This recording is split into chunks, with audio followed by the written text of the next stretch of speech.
Saudara-saudara, minggu lalu kita mengatakan 4 kali Roh Kudus turun. Dan selain 4 kali, tidak lagi tulis.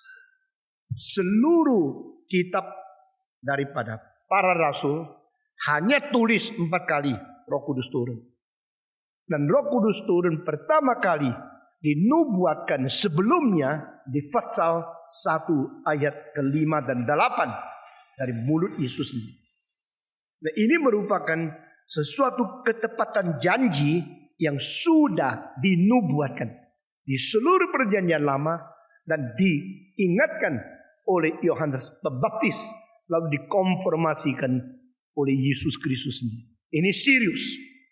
Dunia dicipta oleh Tuhan dan manusia satu-satunya makhluk yang dicipta dengan sifat rohani dan rohani manusia. Kalau tidak terus dipimpin oleh Roh Allah sendiri akan menyeleweng. Banyak pendeta menyeleweng, banyak majelis menyeleweng. Mereka lebih ikut kesuasanaan yang kelihatan menarik dan yang menjadi majelis tidak belajar baik-baik firman Tuhan. Yang mana saja yang ramai, yang mana saja yang bisa bikin gereja kelihatan maju, dia ikut. Bagaimana kita mempertanggungjawabkan? Satu hari di hadapan Tuhan, engkau tidak menjaga dombaku dengan baik. Bagaimana pendeta-pendeta bisa mempertanggungjawabkan? Engkau tidak mengkhotbahkan firman yang benar dan memelihara akan gerejaku dengan baik. Saudara-saudara sekalian, mengapakah penyelewengan itu terjadi? Karena ketakutan gereja kosong, karena ketakutan tidak maju. Maka kalau ada sesuatu peristiwa atau program yang meramai-ramaikan, orang rasa itu sudah cukup. Saudara-saudara, kalau memang itu caranya kekristenan, Yesus tidak perlu naik atas kayu salib. Waktu Yesus membuat mujizat, mengkenyangkan 5.000 orang, yang dengar khotbah dia 12.000 orang. Waktu Yesus mengatakan dagingku boleh dimakan, darahku boleh diminum, sisa 12 orang. Yesus Kristus tidak berkompromi. Akhirnya banyak orang merasa sulit mengikuti khotbahnya, sulit menerima doktrinnya. Mereka pergi dan Yesus akhirnya berani naik ke atas kayu salib. Dia tidak mau mengkompromikan kebenaran. Tidak bisa cari pasar. Market oriented. Itu orang dagang. Di mana orang beli barang saya, banyak uang bisa dapat, saya ke situ. Seumur hidup saya tidak pernah market oriented my ministry. Tidak menjadi audience pleaser. Tidak boleh menyenangkan pendengar. Tidak boleh untuk turunkan derajat. Asal laku. Karena ini bukan sikap yang seharusnya kita tunjukkan di hadapan Tuhan Allah. Kita harus bertanggung jawab. Gereja ini didirikan menjadi satu tiang yang harus melawan segala gempa yang menimpa kabar gereja. Gereja ini didirikan mengajar kebenaran yang boleh diuji beribu-ribu tahun karena berdasar dari firman Tuhan. Saudara-saudara sekalian, pertama kali yang dikatakan oleh Yesus, beberapa hari lagi Roh akan turun kepadamu. Nah, hari turunnya Roh Kudus, hari Pentakosta. Maka hari ini kita kalau bisa selesaikan pengertian dari 4 kali turun itu, kita dengan hati yang penuh sukacita berkata kepada Tuhan, saya sudah mengerti bagian firman ini. Saudara-saudara sekalian, setelah Yesus mengatakan tidak berapa hari lagi engkau akan menerima Roh Kudus, ini adalah membuktikan engkau akan dibaptiskan dengan Roh Kudus. Bukan dibaptiskan oleh Roh Kudus. Saudara perhatikan, Roh Kudus bukan yang membaptiskan, tetapi Yesuslah yang membaptiskan. Tetapi Yesus membaptiskan dengan memakai Roh Kudus. Maka dikatakan engkau akan dibaptis dengan Roh Kudus. Bukan engkau akan dibaptis oleh Roh Kudus. Roh Kudus tidak membaptiskan, Yesus yang membaptiskan. Dan makna baptisan yang paling utama adalah dibersihkan. Saudara-saudara, dibaptiskan dengan air memberikan ingatan kepada kita. Melalui air yang mencuci, kita memperoleh kebersihan. Dibersihkan oleh Roh Kudus berarti Roh Kudus yang mencuci kita, membersihkan kita, jadikan orang berdosa berubah menjadi orang suci. Jadikan orang berdosa statusnya menjadi kaum kudus. Gereja yang kudus dan am. Kudus dibersihkan. Am bergabung dengan seluruh bangsa menjadi tubuh Kristus. Inilah begitu serius. Begitu tidak main-main. Tapi banyak orang Kristen main-main. Baptisan Roh Kudus. Bagaimana tahu? Itu namanya baptisan Roh Kudus. Saudara-saudara gereja berapa banyak menyelewengkan kitab suci. Mereka tidak sadar. Mereka seperti mereka yang mengerti kitab suci. Dan gereja yang lain semua tidak tahu. Maka mereka memonopoli. Mereka memiliki kebaktian besar.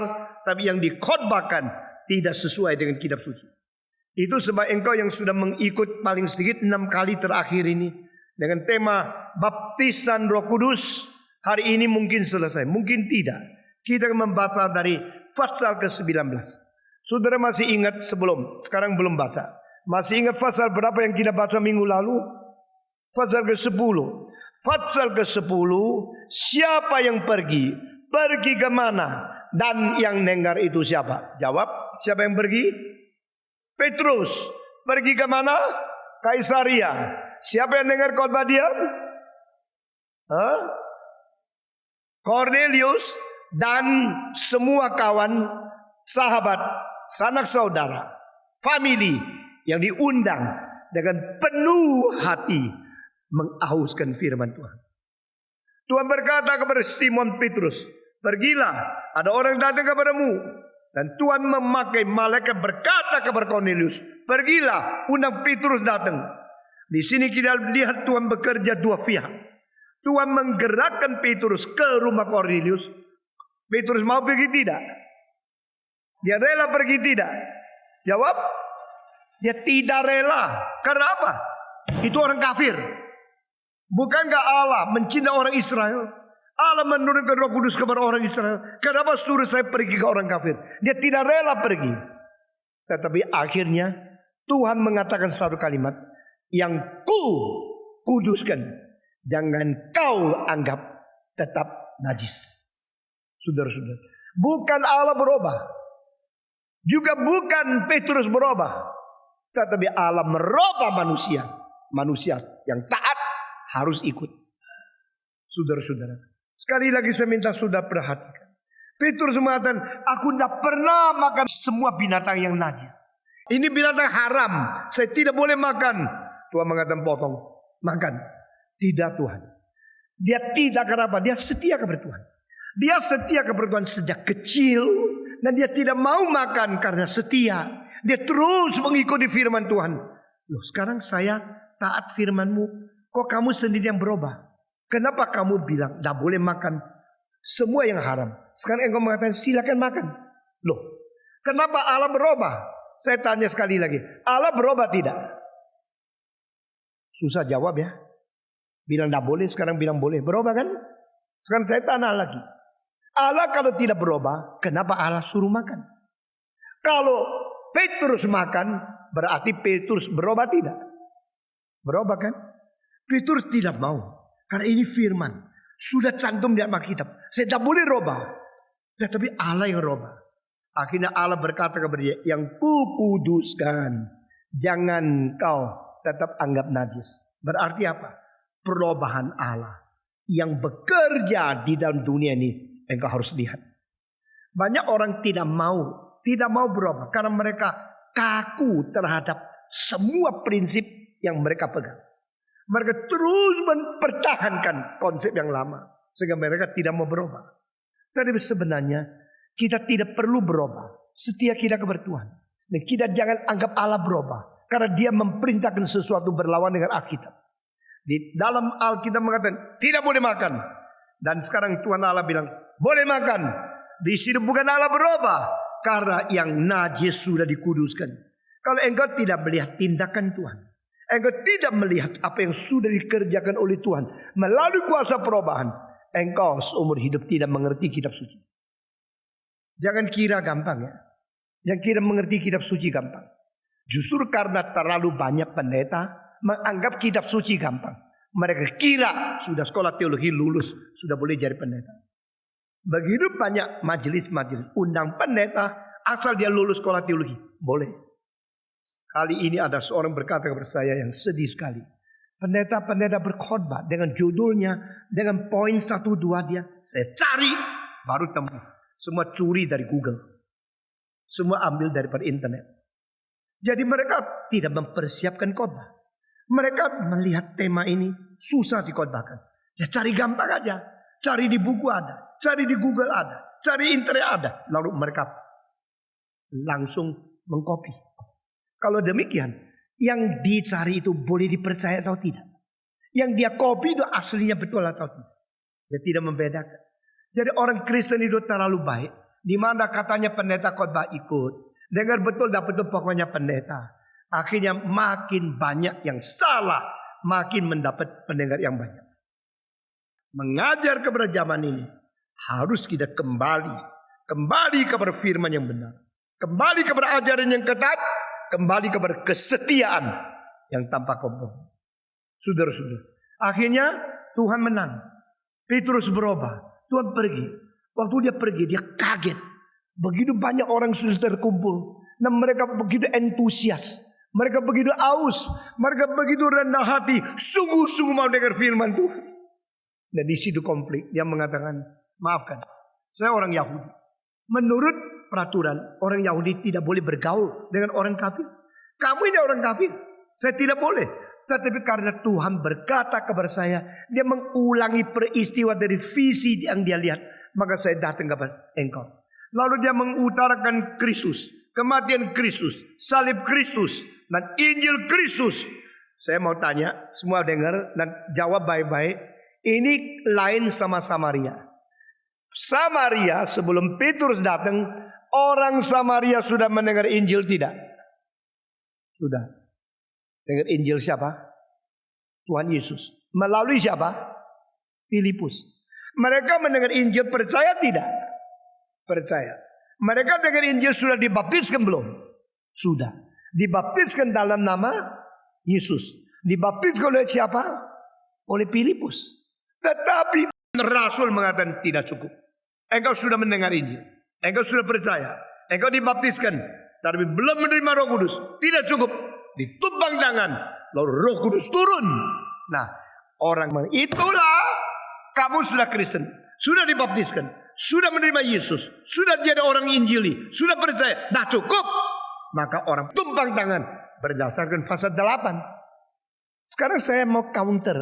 Kalau betul mereka pakai ayat itu boleh sembarangan tumpang tangan. Saya mau tanya. Kenapa pasal ke-8 ada tumpang tangan? Pasal 10 tidak ada. Sama-sama Roh Kudus turun kan? Di dalam Yerusalem Roh Kudus turun. Tidak ada yang tumpang tangan atas orang lain. Petrus tumpang kepada Andreas. Andreas tumpang kepada Bartolomeo. Bartolomeo puntang kepada Thomas. Ada tidak? Tidak ada. Mereka pernah dibaptiskan tidak? Tidak pernah. Mereka sudah percaya Yesus. Bukan saya percaya. Sudah dipanggil menjadi murid Yesus 3,5 tahun kan? Nah di sini kasus pasal 2 sama kasus pasal 8 sama sekali lain. Kasus pasal 2 ada suara yang keras seperti angin yang kencang tiup di atas Yerusalem. Lalu ada lidah-lidah yang turun seperti api ke atas kepala masing-masing. Lalu mereka berbicara kalimat-kalimat bahasa asing untuk menjelaskan Injil kepada orang yang tidak mengerti bahasa Yahudi. Sehingga hari itu pertama kali gereja jadi. Pertama hari gereja menjadi gereja. Menjadi tubuh Kristus. Berisyarat pertama. Tidak lagi Injil dimonopoli oleh orang Israel. Bahasa bukan hanya satu bangsa. Tapi seluruh dunia mengerti firman Tuhan. Dan adanya karunia lidah adalah supaya orang tidak ngerti. Adanya karunia dia menjadi ngerti. Sekarang karunia lidah yang dikatakan oleh orang-orang adalah yang sudah mengerti. Dikatakan mereka jadi semua tidak ngerti. Apakah itu Alkitab? Bukan. Itu ajaran yang tidak benar. Pasal 8 mereka sudah Injili, sudah percaya, sudah baptiskan. Lain sama pasal 2. Lalu ditumpang tangan. Kalau memakai satu kasus pasal 8 untuk mentumpang tangan kepada orang Kristen seperti itu, ini sama sekali tidak beres. Nah saudara-saudara, kali ketiga di rumah Kornelius, saya tanya, semua jawab ya. Yang datang di rumah Kornelius, mereka Kristen bukan? Jawab. Jawab keras sedikit. Bukan. Kornelius sendiri Kristen bukan? Bukan. Dia orang Yunani. Dia orang ibadat. Masih ingat saya katakan orang ibadat adalah orang Yunani yang tidak puas kepada mitologi mereka. Tidak puas kepada agama mereka. Lalu mereka akhirnya melihat ada satu bangsa nama Yahudi. Percaya kepada Allah satu-satunya. Mereka rindu, mau tahu. Nah orang-orang yang tidak lagi percaya kepada dewa-dewa mereka asalnya. Kembali kepada Tuhan Allah yang hanya satunya. Karena itu adalah pekerjaan Tuhan yang memilih orang-orang. Sekarang saya mau tanya, kenapakah orang-orang Yunani tidak puas kepada dewa-dewa mereka? Karena dewa mereka mempunyai moral yang sangat rendah. Merebut istri orang lain, berzina. Dewa apa itu? Maka mereka yang serius, mereka bilang saya mau percaya Allah yang sungguh-sungguh. Mereka percaya kepada Allah, lalu mereka berbuat baik. Orang ini belum Kristen. Saya tanya lagi, adakah orang belum Kristen berbuat lebih baik dari orang sudah Kristen? Jawab. Banyak nak? Tidak tahu berapa banyak. Pokoknya ada. Nah orang seperti itu, saya mau tanya, apakah Tuhan terima dia? Tuhan berkenan tidak? Tidak bisa jawab. Hah? Sekali lagi coba jawab ya. Kalau salah belum tentu masuk neraka. Orang yang tidak Kristen, tapi dia takut kepada Allah, melakukan kebajikan, menolong orang miskin, orang itu diperkenan Tuhan Allah atau tidak? Jawab dong. Jawab. Aduh, besok lu masuk surga dipukul pantatnya, saya tidak tahu. Lu kira enak-enak jadi orang Kristen. Sekali lagi, orang yang belum Kristen tetapi takut kepada Tuhan Allah dan melakukan kebajikan, menolong orang miskin, orang ini diperkenan oleh Tuhan Allah atau tidak? Diperkenan. Dari mana tahu? Dari kalimat Petrus. Waktu dia lihat orang kafir yang tadinya tidak boleh bergaul dengan mereka, tapi begitu baik. Dia mengatakan, saya sekarang tahu segala bangsa, orang yang berbuat baik dan orang yang takut kepada Tuhan diterima oleh Tuhan. Saya tanya lagi, diterima oleh Tuhan karena perbuatannya baik, karena takut kepada Allah, berarti dia akan diselamatkan karena perbuatan baik. Betul enggak? Tidak. Delighted but not saved. Orang kafir yang berbuat baik itu diperkenan oleh Tuhan. Tuhan suka, Tuhan terima perbuatan baik dia, tapi tidak berarti dia bisa diselamatkan. Kalau orang berbuat baik bisa diselamatkan, Yesus tidak usah diutus ke dalam dunia. Lalu saya mau tanya, perbedaan apa orang berbuat baik dan diterima oleh Tuhan dan orang yang akhirnya menerima Tuhan dan percaya kepada Yesus dan diselamatkan? Bedanya apa? Bedanya ini perlu mengenal Injil. Kalau tidak sayang sekali. Orang yang begitu baik tidak mengenal Tuhan sayang sekali. Maka perlu mengabar Injil kepada mereka. Perlu beritahu kepada mereka bahwa Kristus sudah mati bagi mereka dan mereka harus diinjili. Itulah sebab Petrus ke situ. Dan Petrus ke rumah Kornelius, dia tumpang tangan, akhirnya dia tumpang tangan tidak. Dia baru berkhotbah. Di tengah-tengah berkhotbah, mereka mendengar Roh Kudus turun ke atas mereka. Mereka menerima Roh Kudus. Beda tidak sama di Samaria? Beda enggak? Beda enggak? Saudara-saudara, pasal 10 tidak ada tumpang tangan dan menerima Roh Kudus, belum pernah mendengar Injil. Dulu tidak pernah dengar Injil, tidak pernah percaya, tidak pernah dibaptiskan. Sekarang pertama kali dengar Injil dengan melongo, belum menyatakan saya sudah dibaptis. Roh Kudus sudah turun kepada dia. Nah, ini kali ketiga. Semuanya berapa kali saya bilang?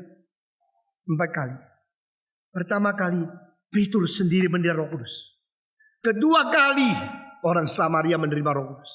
Ketiga kali rumah Kornelius orang menerima Roh Kudus. Keempat kali kita membaca Kisah Para Rasul pasal 19 Sudah habis baca, pikir sendiri, saya tidak khotbahkan. Kisah Para Rasul pasal 19.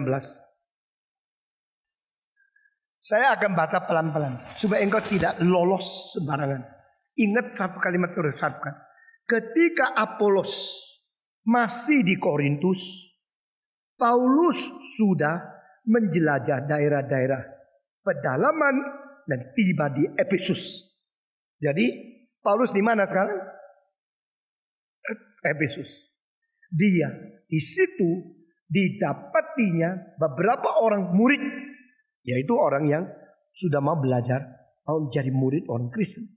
Katanya kepada mereka, sudahkah kamu menerima Roh Kudus ketika kamu menjadi percaya? Saya tanya, orang-orang di situ sudah percaya belum? Hah? Sudah percaya dan sudah menjadi murid? Ya, teruskan. Akan tetapi mereka menjawab dia, belum. Belum apa? Belum menerima Roh Kudus. Bahkan kami belum pernah mendengar bahwa ada Roh Kudus. Nah, ini orang Kristen, sudah Kristen, sudah dibaptis, sudah menerima, sudah jadi murid, sudah percaya, lalu belum pernah tahu Roh Kudus. Nah, orang kayak gini harus ditumpang tangan dong. Maka orang pakai cara ini. Coba lihat, sudah jadi murid, sudah percaya, tak pernah dengan Roh Kudus. Itulah gerejamu Protestan, gereja Injili, tak tahu apa-apa. Sekarang saya kasih Roh Kudus. Lalu kita baca lagi. Lalu kata Paulus kepada mereka, kalau begitu dengan baptisan manakah kamu telah dibaptis? Jawab mereka semua, dengan baptisan Yohanes. Kata Paulus, baptisan Yohanes adalah pembaptisan orang yang telah bertobat. Dan ia berkata kepada orang banyak bahwa mereka harus percaya kepada dia yang datang kemudian padanya. Yaitu siapa? Yesus. Mereka percaya kepada siapa? Mereka percaya dan menjadi murid Yohanes. Mereka percaya karena dengar khotbah daripada tentang Yohanes dari Apolos. Tapi mereka belum pernah mendengar tentang Roh Kudus. Sekarang 5 semua membaca. Ketika mereka mendengar hal itu, mereka memberi diri mereka dibaptis dalam nama Tuhan Yesus. Jadi dibaptis sebelum? Dibaptis ya. Dan ketika Paulus mentumpang tangan di atas mereka, turunlah Roh Kudus ke atas mereka. Dan mulailah mereka berkata-kata dalam bahasa roh dan bernubuat. Jumlah mereka adalah kira-kira 12 orang. Sudah sampai di sini. Ini adalah terakhir kali Kisah Para Rasul mencatat Roh Kudus turun di dunia ini. Jadi semuanya berapa kali? 4. Pertama di mana? Yerusalem. Waktu Paulus sampai di Efesus, melihat ada 12 orang. Engkau orang apa? Yahudi? Tidak. Kami sudah mendengar Injil dan kami menerima baptisan. Loh, kamu menerima baptisan apa? Baptisan Yohanes Pembaptis. Apa itu? Yaitu Yohanes Pembaptis mengatakan, bertobatlah kamu. Kami mau bertobat. Kami dibaptiskan. Kami sudah dibaptis. Yang khotbah kepada kamu tentang firman itu siapa? Apolos. Dia di mana? Sekarang dia ke Korintus. Waktu Apolos mengabari Injil, KKR dan sebagainya, dia pergi, Paulus datang. Saya mau tanya, Apolos rasul bukan? Nah, saudara sudah bisa menjawab dengan baik ya. Filipus rasul bukan? Bukan. Jadi Filipus bukan rasul, maka gereja yang didirikan di Samaria itu tidak sah. Demikian Apolos bukan rasul, maka gereja yang didirikan di Efesus juga tidak sah. Kenapa? Kenapa? Sekarang kita baca Efesus pasal 2 ayat 20. Semua membaca. Efesus pasal kedua ayat ke-20. Saya membaca satu kali, semua membaca satu kali. Yang dibangun di atas dasar para rasul dan para nabi, dengan Kristus Yesus sebagai batu penjuru. Semua. 1, 2, 3. Yang dibangun di atas dasar para rasul dan para nabi, dengan Kristus Yesus sebagai batu penjuru. Jadi gereja dibangun di atas apa? Fondasi apa? Para rasul dan para nabi. Dengar ya. Gereja didirikan di atas dua fondasi. Satu rasul, satu nabi. Saya tanya, nabi lebih dulu ada di dunia atau rasul lebih dulu? Nabi perjanjian apa? Rasul perjanjian baru. Kenapa gereja tidak didirikan di atas nabi dan rasul? Kenapa diputar? Didirikan di atas rasul dan nabi. Nah, saya sekarang minta saudara baca dua tempat yang lain. Dan tiga tempat yang paling penting mengenai dua jabatan ini muncul bersama. Yaitu tiga ayat yang saya akan baca. Sekarang tempat kedua. Efesus pasal 4. Efesus pasal keempat. Ayat ke-11. Saya baca satu kali, saudara satu kali. Efesus pasal keempat. Ayat yang ke-11. Dikatakan di sini. Dan ialah yang memberikan baik-baik rasul-rasul maupun nabi-nabi, baik pemberita-pemberita Injil maupun gembala-gembala dan pengajar-pengajar. Di sini 5 macam. Rasul, nabi, pemberita Injil, gembala, dan pengajar. Di dalam 5 hal ini paling depan 2 itu apa? Rasul dan nabi. Ini tempat kedua ya. Sekali lagi. Dulu mana? Rasul atau dulu nabi? Loh, heran ya. Rasul ada dulu atau nabi ada dulu? Nabi ada dulu di perjanjian lama. Baru Yesus datang panggil rasul di perjanjian baru. Tapi waktu kitab suci mencatat 2 istilah jejer, tidak pernah terbalik. Tidak pernah kacau. Selalu rasul, nabi. Di sini rasul, nabi. Sekarang lihat 1 Korintus pasal ke-12. 1 Korintus pasal ke-12. Ayat ke-28. Semua membaca. Dan Allah telah menetapkan beberapa orang di dalam jemaat. Pertama-tama sebagai rasul. Kedua sebagai nabi. Ketiga sebagai pengajar. Sekarang saya tanya lagi. Rasul dan nabi waktu muncul dalam satu ayat. Yang mana dulu? Kenapa? Ya. Kenapa rasul dulu baru nabi? Rasul dan nabi berarti perjanjian baru dan perjanjian lama. Gereja didirikan atas 2 fondasi. Apa itu? Rasul, nabi berarti perjanjian baru dan perjanjian lama. Maksudnya apa? Tidak ada gereja boleh disebut gereja kalau tidak beriman kepada firman Tuhan. Amin. Bukan dongeng, bukan kesaksian. Gereja yang tidak berkhotbah baik-baik. Saksi, aku kemarin mimpi. Itu lalu, oh haleluya, itu gereja. Kalau tidak didirikan di atas iman kepercayaan kepada kitab suci, itu bukan gereja. Nah, sekarang saya tanya. Perjanjian lama dan perjanjian baru membentuk kitab suci. Betul nggak? Gereja didirikan atas kitab suci.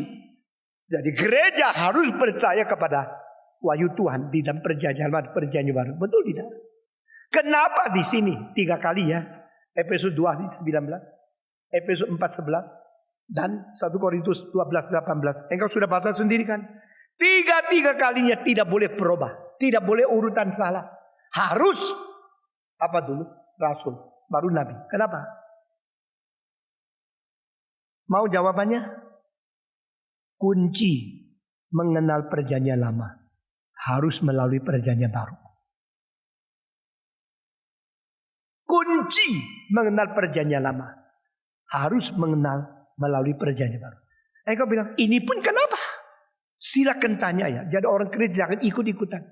Engkau bertanggung jawab untuk mengerti firman Tuhan. Besok kalau engkau menjadi hamba Tuhan, menjadi majelis, kalau membesuk ditanya, engkau bisa jawab dengan betul-betul mengajar orang. Kenapa? Karena perjanjian lama hanya bayang-bayangnya perjanjian baru. Engkau belum lihat saya datang, melihat bayang-bayang lewat pintu. Oh, ini siapa ya? Modelnya kok seperti lagaknya Stephen Tong. Lalu engkau keluar, lihat. Benar-benar orang yang lewat itu bayang-bayangnya seperti Stephen Tong. Waktu lihat betul orang-orang Stephen Tong. Saya tak tanya, lebih penting bayang-bayang atau lebih orang asli? Ngerti ya? Engkau lihat, minta foto dari pacarmu. Foto dikirim, aduh engkau sayangnya, sabar dari cium foto. Itu cuma kertas, kalau cium-cium apa. Tetapi waktu orang datang dibiarin. Yang penting fotonya atau orangnya? Orangnya ya. Perjanjian lama itu bayang-bayang. Perjanjian lama memberikan nubuat tentang Yesus akan datang. Waktu Yesus datang, lebih penting Yesus atau lebih penting perjanjian lama? Jawab. Kenapa orang Yahudi dibuang? Karena mereka terus pegang perjanjian lama yang menunggu Yesus datang. Begitu Yesus datang, dipaku di atas kayu salib. Tuhan bilang, saya bernubuat kepada kamu tentang kedatangan dia. Begitu datang engkau membuang dia. Kenapa orang Israel membuang Yesus? Karena tidak lihat Yesus mulia. Ini orang biasa. Mana ini anak Allah? Anak Allah kok pakai caki. Anak Allah kok lahirnya di kandang binatang. Anak Allah kok berjalan-jalan seperti orang biasa. Anak Allah kok tidak memimpin kita perang. Tidak bikin Israel menang. Tidak masih berada sebagai jajahan daripada orang Romawi. I do not believe you are Christ. I do not believe you are the Son of God. I do not believe you are Messiah. Ini yang dilahirkan oleh seorang ibu yang tidak nikah, anak haram. Ini yang berteriak-teriak seperti Yohanes Pembaptis di padang belantara, orang gila. Ini orang yang hari Sabat menyembuhkan orang sakit, dirasuk setan. Mereka melihat cara luar, melihat cara lahirnya, dan tidak melihat fakta sesungguhnya dan realita dia anak Allah. Maka mereka membenci dia. Kecuali seorang namanya Nikodemus mengaku kalau tidak ada Allah menyertai engkau, tidak ada orang bisa melakukan mujizat seperti engkau. Lalu Yesus mengatakan, terima kasih ya Pak, begitu banyak orang Farisi senang sama saya, engkau begitu respect. Thank you very much, silakan duduk. Yesus bilang, sesungguh-sungguhnya aku berkata kepadamu, kalau engkau tidak diperanakan pula, engkau tidak akan masuk ke dalam kerajaan Allah. Yesus begitu keras khotbah. Yesus begitu sungguh-sungguh mau orang Kristen mengenal dia. Dan orang Yahudi menerima bayang-bayang. Tidak mau menerima akan aslinya. Kalau orang memberikan satu omega yang bagus kepada engkau, kotanya lebih bagus, engkau simpan kota omega yang buang. Betul. Nah itu orang Yahudi. Mereka mau Taurat, tidak mau Yesus. Mereka mau bungkusan, tidak mau isinya. Mereka mau bayang-bayang, tidak mau realitanya. Akhirnya Yesus dipaku di kayu salib. Maka perjanjian lama dimengerti, semua mengerti salah, kecuali mengerti melalui perjanjian baru. Baru engkau baca perjanjian baru. Oh gini, kalau begini, lihat lagi kembali ke perjanjian lama.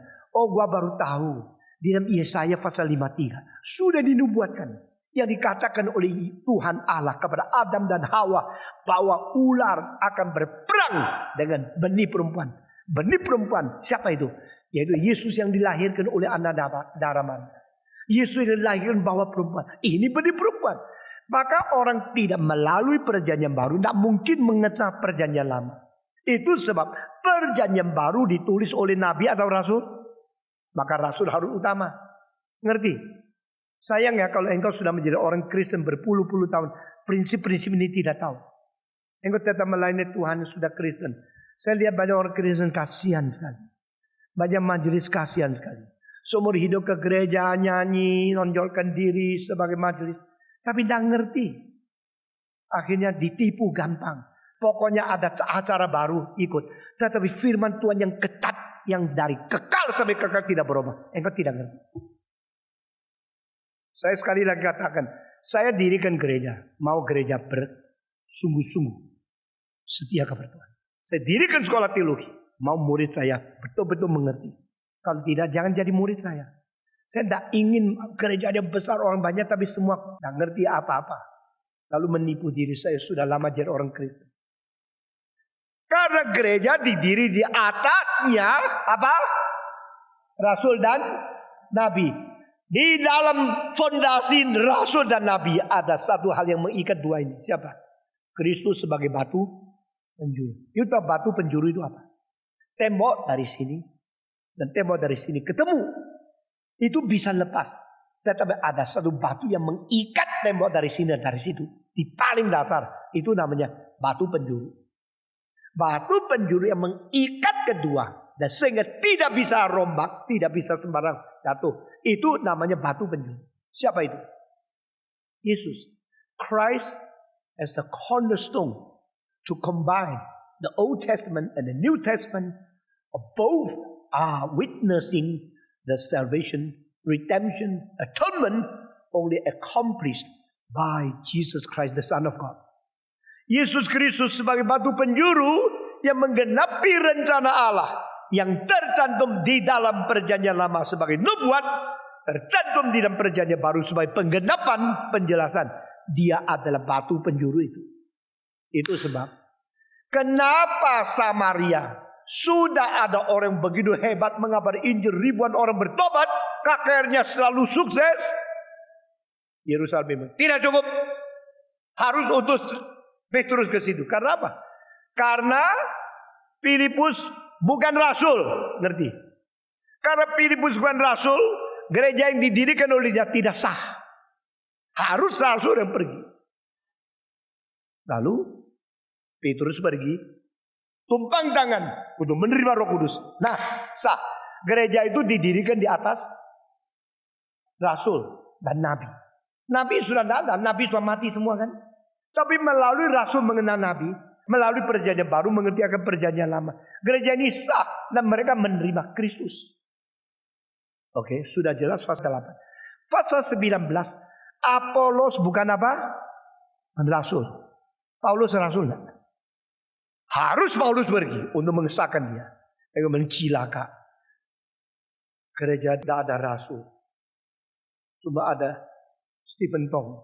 Ini semua bukan rasul. Maka kita panggil orang tumpang tangan. Supaya kita dapat Roh Kudus. Kenapa orang suka tumpang tangan? Saya tumpang tangan. Karena Alkitab mengatakan engkau tak cukup. Perlu ditumpang tangan oleh rasul. Saya tanya, lu rasul? Lu betul rasul? Hak apa yang kau tumpang tangan? Teori mereka, tumpang tangan itu baru boleh menerus dapatkan kuasa baru. Kenapa? Karena kuasa-kuasa kalau tidak dikeluarkan, seperti aki yang terus diisi tidak pakai, itu bisa meledak. Sehingga perlu itu electricity itu ngalir. Sini ada keluar situ masuk, itu namanya the living stream, the living water, menjadi satu hidup yang mengalir. Tetapi kalau ini tidak keluar, yang baru tidak masuk, itu namanya laut mati. Sedangkan banyak gereja tidak tahu. Oh ya, ditumpang tangan. Ditumpang tangan ini.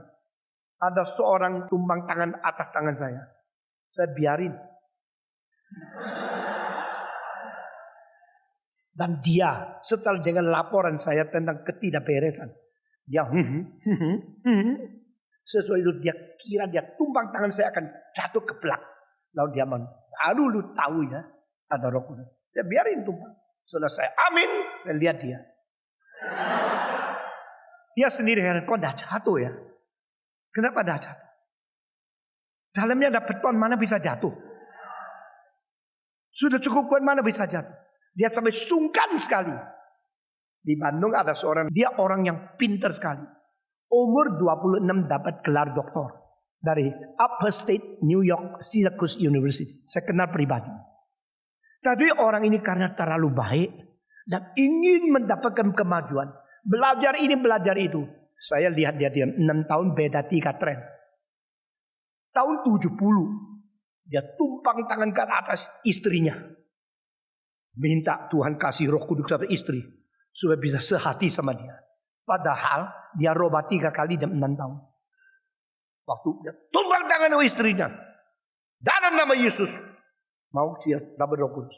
Istrinya tangkis. Dalam nama Yesus pergilah engkau. Saudara-saudara. Orang-orang main-main. Dia kira dia rasul. Padahal tidak. Dia kira dia Alkitab. Padahal tidak. Alkitab pasal 8 memang rasul tumpang tangan.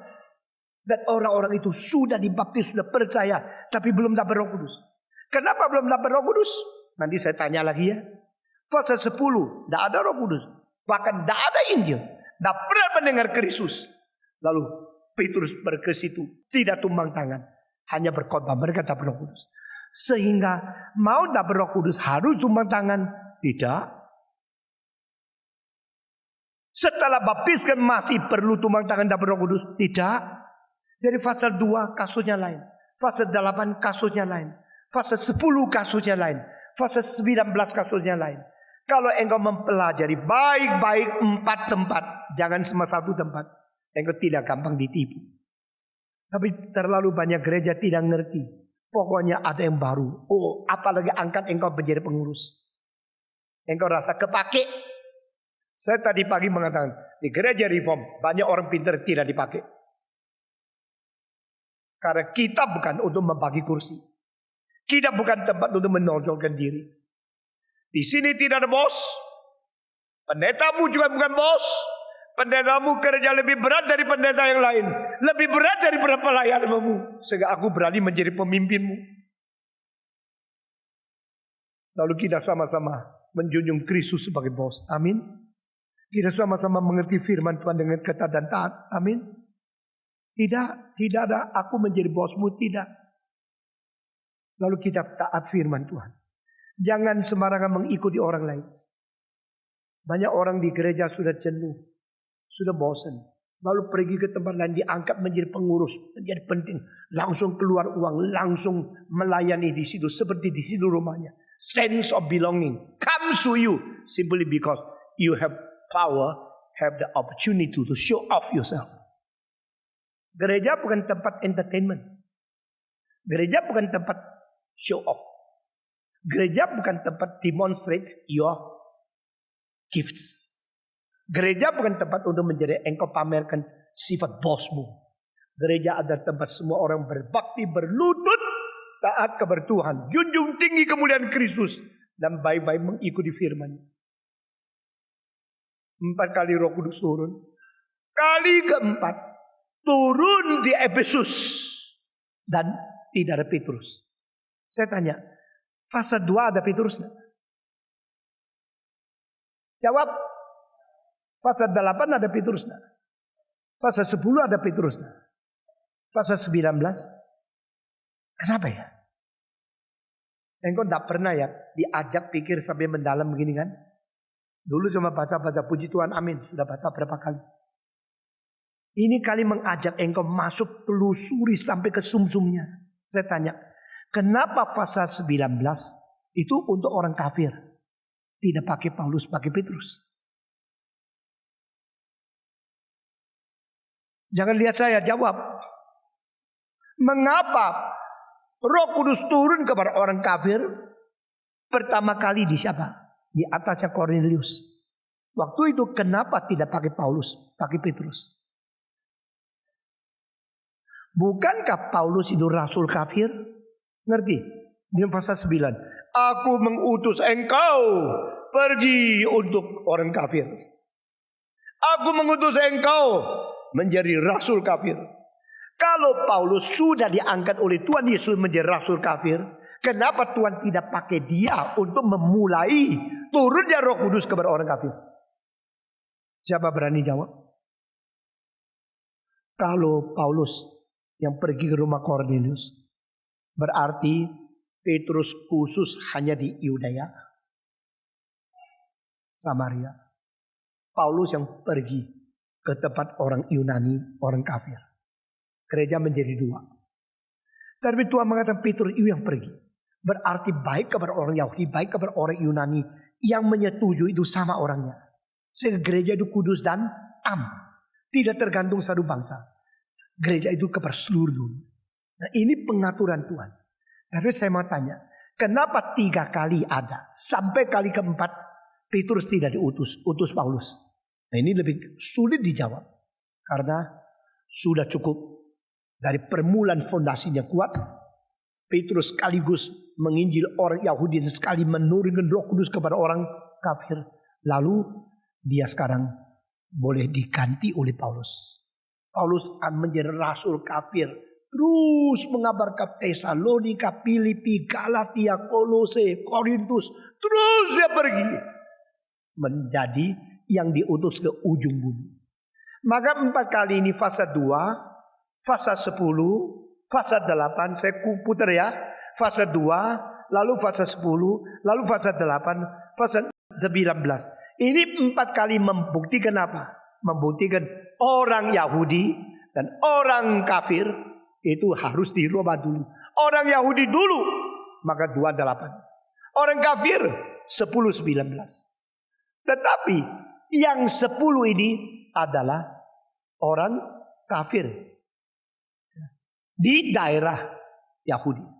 Orang fase 8 adalah orang Yahudi di Samaria. Menurut fase 1, Yerusalem, lalu Yudea, lalu Samaria, lalu ujung bumi.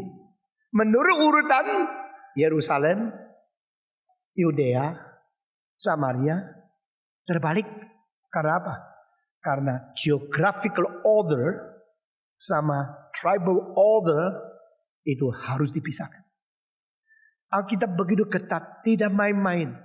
Cuma yang baca Alkitab menemukan semua rahasia ini perlu teliti, perlu belajar sungguh-sungguh, perlu sabar. Saya sangat menghina orang yang belajar hanya mau SKS. Saya sangat menghina orang yang mau cepat-cepat dapat gelar. Tapi setelah dapat gelar S1, S2 tapi tidak ngerti.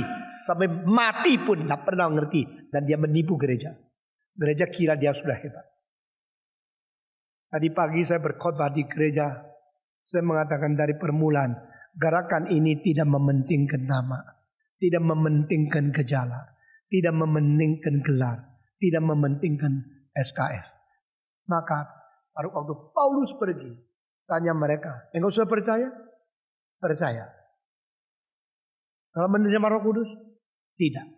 Jadi percaya sama menerima Roh Kudus itu pisah.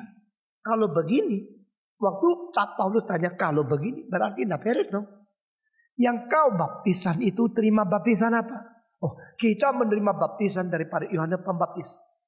Loh, kalau begini, engkau tidak tahu setelah Yohanes Baptis datang ada satu lagi datang. Tidak pernah dengar. Kamu bukan percaya Yohanes Pembaptis. Yohanes Pembaptis mau orang percaya kepada siapa? Yohanes Pembaptis hanya pioneering, hanya pelopor, hanya perintis. Dia bukan mau orang percaya kepada dia, mau orang percaya kepada apa? Yesus yang dia kenalkan.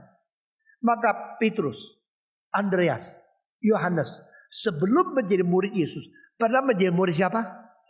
Yohanes. Lalu setelah Yohanes mengatakan, Aku hanya membaptiskan dengan air. Yang datang belakanganku, dia akan membaptiskan engkau dengan Roh Kudus. Engkau harus ke situ. Lihatlah domba Allah yang mengangkut dosa seluruh manusia. Petrus sadar, oh kalau begini bukan Yohanes dong. Kita mesti ikut Yesus. Bye-bye. My former teacher, thank you so much for teaching me to know all these things. But finally, you know. And you teach me, not only here, but there. So I go to Jesus. Bye-bye. Lalu Yohanes Pembaptis mengatakan, I'm lonely if you go. Jesus is my rival. Dia akan merebutkan. Tidak. Dia memang tahu dia hanya hamba. Sebagaimana Paulus mengatakan dia hanya budak. Bahasa Greka, doulos. Saya hanya budak Yesus. Engkau percaya kepada Tuhan bukan kepada saya. Masih ingat waktu Petrus masuk ke dalam Cornelius. Cornelius bagaimana? Menyembah dia. Lalu Petrus bilang 2 kali, 3 kali, banyak. Begitu. Let all the angels of God worship him. Let all the people worship me. Begitu. Tidak. Dia mengatakan apa? Bangunlah. Aku juga hanya manusia. Itu hamba Tuhan yang baik. Mereka tumbang tangan mau apa? Dia kira dia rasul. Ini semua salah. Mereka bukan rasul. Mereka bukan nabi. Nabi dan rasul sudah tidak ada. Kembali ke kalimat tadi. Kenapa gereja kita tidak ada rasul? Itu gereja sah. Karena kita percaya kepada perjanjian baru dan perjanjian lama. Rasul dan nabi. Kita didirikan di atas rasul dan nabi. Sebagaimana Kristus sebagai batu penjuru. Karena gereja kalau sudah berdiri atas kitab suci. Gereja itu sah. Nah kenapa waktu itu mereka tidak percaya kitab suci saja, tidak usah ditumbang tangan? Tidak bisa. Waktu itu kitab suci belum selesai ditulis. Sehingga waktu itu tidak ada kitab suci. Lalu mereka ada perjanjian lama? Ada. Tapi perjanjian lama tak bisa dimengerti secara tersendiri. Harus dimengerti melalui perjanjian baru. Maka rasul dan nabi. Dan mereka tidak ada. Maka harus rasul pergi tumbang tangan. Bukan sekarang sudah di kitab suci engkau ditumbang tangan sama orang-orang dakan karuan. Mengerti? Maka Paulus mengatakan sekarang tumbang tangan berdoa bagimu, engkau harus dibaptiskan. Bukan Yohanes Pembaptis. Yohanes Pembaptis baptisannya itu ada baptisan bayang-bayang. Karena dengan air membersihkan dosa tidak mungkin. Harus dibaptiskan dalam nama Yesus Kristus. Karena Kristus dengan darahnya, dengan firman-Nya, dan dengan rohnya membersihkan engkau. Baru dosamu bisa diampuni. Sekali lagi saya minta saudara jawab. Yang membersihkan bukan air kan? Yang membersihkan jiwa kita bukan baptisan dari Yohanes Pembaptis. Yang membaptiskan kita bukan baptisan dari air yang demi nama Allah Bapa, Allah Anak, Allah Roh Kudus. Karena yang penting adalah Yesus membersihkan kita dengan Roh Kudus. Dan di dalam kitab suci yang mengkuduskan manusia cuma 3. Apa itu? Firman, darah, dan Roh Kudus. Firman Allah, darah Yesus Kristus, Roh Kudus. Allah Tritunggal kan? Ya, Allah Tritunggal. Firman membersihkan kita. Darah Yesus membersihkan kita. Roh Kudus membersihkan kita. Dari Allah Tritunggal yang mengkuduskan kita. Allah pakai firman-Nya. Kristus mati di atas kayu salib pakai darahnya. Dan Roh Kudus pakai kuasa untuk mengkuduskan kita. Untuk membersihkan kita. Allah Bapa pakai Allah Anak. Dengan kuasa Roh Kudus membersihkan gereja. Baru engkau yang tadinya berdosa menjadi orang suci. Termasuk dalam tubuh Kristus yang disebut gereja yang kudus dan am. Ngerti? Maka Paulus mengatakan, no. You baptized already? What kind of baptism? Baptism of John the Baptist. No. You should believe to the later one. Yang datang belakangan. Yaitu Yesus Kristus. Maka Paulus membaptiskan mereka. Sekarang saya tanya lagi. Sudah masuk selesai. Fatsal 8 dibaptiskan lagi. Ditulis tidak? Ada baptisan lagi tidak? Tidak ada. Fatsal 19 dibaptiskan lagi tidak? Jadi kalau orang mengatakan, engkau dibaptiskan percik, tak cukup. Mesti dicelup lagi. Jangan dengar. Karena mereka memakai ayat-ayat yang sembarangan. Mengapa orang di dalam fase 19 dibaptiskan lagi? Karena pertama dibaptiskan dalam baptisan Yohanes Pembaptis. Maka tidak sah. Kenapa di fase 8 tidak dibaptiskan lagi? Karena mereka sudah dibaptiskan dalam nama Yesus. Sudah sah. Kalau sudah sah, lalu belum dapat Roh Kudus. Karena apa? Karena Roh Kudus belum turun kepada kelompok itu. Karena apa belum turun? Karena mengabar Injil, meneguhkan gereja bukan rasul. Semua sudah jelas. Nah, engkau mengatakan, sekarang saya mengerti apa itu gereja. Sesudah itu setia dan rajin melayani Tuhan melalui pengertian yang sejati tentang gereja.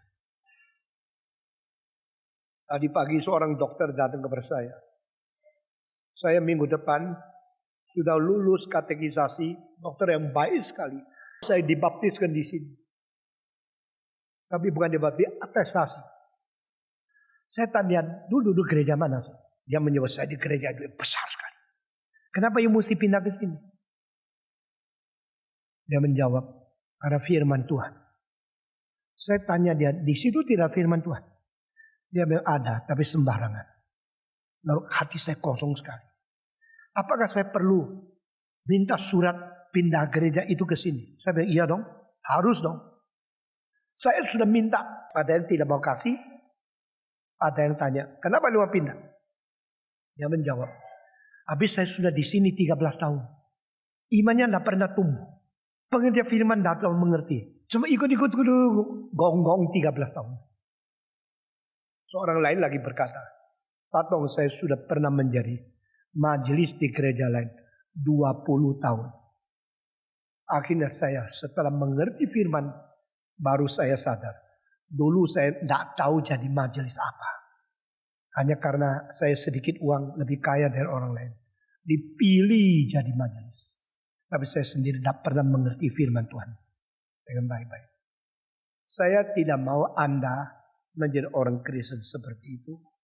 Dan saya juga tidak suka gereja saya dari Tuhan mempunyai anggota seperti macam itu. Dan saya mau kita sendiri, semua orang betul-betul mengerti firman. Jelas prinsip Alkitab. Lalu kita menjadi orang Kristen yang komit mengabdi Tuhan dan menjadi saksi Tuhan di dunia ini. Saudara-saudara, kita sama-sama membaca sekali lagi pasal ke-19. Kisah Para Rasul pasal ke-19. Sebagai 4 kali ini terakhir Roh Kudus turun di atas Efesus yang melambangkan ujung bumi. Semua membaca dari permulaan. Semua 1, 2, 3. Ketika Apolos masih di Korintus, Paulus sudah menjelajah daerah-daerah pedalaman dan tiba di Efesus. Di situ didapatinya beberapa orang murid. Katanya kepada mereka, "Sudahkah kamu menerima Roh Kudus ketika kamu menjadi percaya?" Akan tetapi mereka menjawab dia, "Belum. Bahkan kami belum pernah mendengar bahwa ada Roh Kudus." Lalu kata Paulus kepada mereka, "Kalau begitu dengan baptisan manakah kamu telah dibaptis?" Jawab mereka, "Dengan baptisan Yohanes." Kata Paulus, "Baptisan Yohanes adalah pembaptisan orang yang telah bertobat." Dan ia berkata kepada orang banyak bahwa mereka harus percaya kepada Dia yang datang kemudian dan padanya, yaitu Yesus. Ketika mereka mendengar hal itu, mereka memberi diri mereka dibaptis dalam nama Tuhan Yesus. Baptis berapa kali? Baptis berapa kali? Pertama kali baptisan apa? Perlu dibaptiskan lagi enggak? Perlu. Kalau yang dibaptiskan pertama kali dalam nama Yesus, perlu dibaptiskan lagi enggak? Tidak, jangan sembarangan. Terus, ketika mereka mendengar, mereka memberi diri dibaptis dalam nama Yesus semua. Dan ketika Paulus mentumpang tangan di atas mereka, turunlah Roh Kudus ke atas mereka. Dan mulailah mereka berkata-kata dalam bahasa roh dan bernubuat. Jumlah mereka ada kira-kira 12 orang. Terakhir, saudara-saudara, pasal 2 berkata-kata dalam bahasa orang lain. Pasal 8 tidak ada setelah tumpang tangan Roh Kudus turun yang berkata-kata bahasa asing. Pasal 10 mereka berkata-kata bahasa asing, memuji dan memuliakan Allah. Pasal 19 berkata-kata dalam bahasa asing dan bernubuat. Istilah nubuat di dalam bahasa Greka adalah profitir. Dan istilah profitir di seluruh perjanjian baru artinya adalah berkhotbah. Jadi mereka berkata dalam bahasa asing, bahasa lidah, lalu mereka berkhotbah. Orang-orang ini ditumpangi tangan, dibaptisan dua-dua ada. Pasal 8 ditumpangi tangan, tidak perlu dibaptis lagi. Pasal 2 tidak perlu ditumpang tangan, juga tidak pernah dibaptis. Pasal ke-10 tidak tumpang tangan, Roh Kudus sudah turun. Ini semua berbeda, tetapi mirip ke satu yang hampir mirip adalah berkarunia rida. Ternyata pasal 8 tidak ada. Jadi tidak ada satu yang benar. Saya tanya lagi, pasal 8 ada angin ribut yang lewat enggak? Ada api yang turun enggak? Seperti lidah yang hinggap di kepala. Tidak ada, cuma pasal 2. Pasal 2 adalah induk, adalah fondasi yang paling besar daripada janji Roh Kudus turun kepada manusia. Dan sampai sekarang belum kembali. Itu ada once for all. Lalu pasal 8, pasal 10, pasal 19 adalah wakil 4 wilayah. Yerusalem, Yudea, Samaria, sampai ujung bumi. Pantesan dibaptiskan Roh Kudus tidak muncul lagi di Galatia, di Efesus, di Filemon, di Filipi, di Kolose, di Tesalonika, di Korintus 1 dan 2. Tidak pernah ditulis. Kenapa? Itu 4 kali sudah mewakili penginjilan seluruh dunia. Jadi never repeat again. Dan kali pertama fase 2, kali terakhir fase 19. Tengahnya berapa tahun? Siapa tahu? 28 tahun. 28 tahun, 4 kali. Kenapa cuma kali? Karena Yesus berkata, from Jerusalem to Judea, to Samaria, and to the utmost part of the world. Hanya 4 tahap. Nah 4 tahap sudah masing-masing diwakili fase 2, fase 8, fase 10, fase 9. Nomor. Dengan demikian, you mengerti apa namanya dibaptiskan oleh Kristus dengan memakai Roh Kudus. Dan terakhir, Paulus menyebut istilah baptisan Roh Kudus di dalam kali terakhir. Kita membaca bersama-sama. Ini adalah 7 kali terakhir. Yaitu kita membaca bersama-sama. 1 Korintus pasal 12 ayat ke-13. Ini adalah kali terakhir seluruh kitab suci membicarakan tentang baptisan Roh Kudus. Di antara 7 kali ini terakhir. Dan ini adalah satu-satunya ayat yang memberikan arti apa maksudnya dibaptiskan Roh Kudus. Pria baca 1 kali, wanita baca 1 kali, lalu saya mengakhiri dengan tafsiran semua. Sebab dalam satu roh kita semua, baik orang Yahudi maupun orang Yahudi, baik budak maupun merdeka, telah dibaptis menjadi satu tubuh, dan kita semua diberi minum dari satu roh. Wanita 1, 2, 3. Sebab dalam satu roh kita semua, baik orang Yahudi maupun orang Yunani, baik budak maupun orang merdeka, telah dibaptiskan menjadi satu tubuh, dan kita semua diberi minum dari satu roh. Sudah dibaptiskan belum? Sudah belum? Sudah. Di dalam bahasa Greka, past participle tense. Once, forever. Happened before and already finished. Karena already finished, maka bukan setiap hari orang dibaptiskan Roh Kudus. Lalu yang tumpang tangan, yang membaptiskan kita, bahkan bukan Roh Kudus. Siapa yang membaptiskan? Yesus Kristus. Dengan memakai kuasa Roh Kudus. Tetapi waktu engkau hari itu menerima Kristus, engkau dikuduskan, engkau dibaptiskan ke dalam satu tubuh, yaitu tubuh Yesus yang dilahirkan pada hari apa? Hari Pentakosta. Mari kita mengerti apa artinya Roh Kudus turun, dan setelah turun dia mau apa? Mengerjakan sesuatu apa kepada gereja untuk selama-lamanya. Mari kita berdoa. Bapa di dalam surga, kami berterima kasih. Dengan demikian teliti dan dengan demikian tuntas, Engkau mau kami mengerti firman. Engkau mau kami tidak sembarangan. Kami mau taat kepada segala perintah-Mu dan berjalan di dalam kehendak-Mu. Berilah kekuatan kepada kami, sehingga kami tidak tergoncang oleh siapapun yang sembarangan. Tapi kami mau taat kepada firman. Kami mau menyelidiki sampai tuntas. Kami mau menjadi orang yang berjalan di dalam petunjuk dan di dalam pedoman Roh-Mu yang kudus. Dengar doa kami Tuhan. Kami serahkan semua saudara-saudara kami yang kami kasihi, yang telah mengikuti selama begitu banyak kali tentang tema baptisan Roh Kudus ke dalam tangan-Mu. Yang hamba-Mu kurang jelas menyampaikan, kiranya Engkau sendiri bekerja terus untuk memberikan tambahan pengertian di dalam hati kami masing-masing. Dengar doa kami dalam nama Yesus Kristus, penebus dan juru selamat kami yang hidup. Amin.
Tuhan.